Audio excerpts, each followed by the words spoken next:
ನೋಡ್ತಾ ಇರ್ಬೋದು ಫ್ರೆಂಡ್, ಕಬ್ಬು ಈಗ ಆಲ್ರೆಡಿ 3 ತಿಂಗಳಾಗೈತೆ. ಅಂದರೆ ನಾವು ಗೊಬ್ಬರ ಕೊಟ್ಟಿದ್ದೀವಿ. 3 ತಿಂಗಳಾದಮೇಲೆ ಗೊಬ್ಬರ ಕೊಡಬೇಕು. ಅಂದರೆ ಒಂದಕ್ಕೆ ಆದಮೇಲೆ ಪುನಃ ಒಂದಕ್ಕೆ ಗೊಬ್ಬರ ಕೊಟ್ಬಿಡ್ತೀವಿ ನಾವು.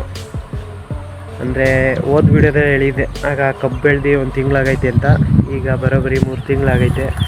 3 ತಿಂಗಳಿಗೆ ಈ ಲೆವೆಲ್ಗೆ ಬೆಳೆದಿರ್ತದೆ ಕಬ್ಬು. ನೋಡ್ತಾ ಇರ್ಬೋದು ನೀವು.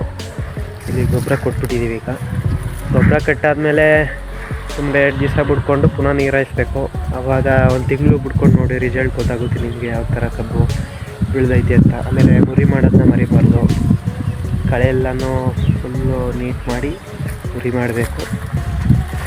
ನಂತರ ಪುನಃ 2ನೇ ಸಲಕ್ಕೆ ಗೊಬ್ಬರ ಕೊಡುವಾಗ ಫುಲ್ಲು ಸ್ವಲ್ಪ ಬೆಳೆದ್ಬಿಟ್ಟಿರ್ತದೆ. ಆವಾಗ ಗೊಬ್ಬರ ಕೊಟ್ಟು ಎಲ್ಲ ರೀತಿ ಮಾಡಿದ್ರೇ ನಮಗೆ ಉತ್ತಮವಾದ ಫಲ ಸಿಗೋವಂಥದ್ದು. ಪಾರ್ಟ್ 1ನಲ್ಲಿ ಕೂಡ ನಾನು ಹೇಳಿದ್ದೆ ಕಬ್ಬು ಯಾವ ರೀತಿ ಬೆಳಿಬೇಕು ಹಾಗೆ ಹೀಗೆ ಅಂತ.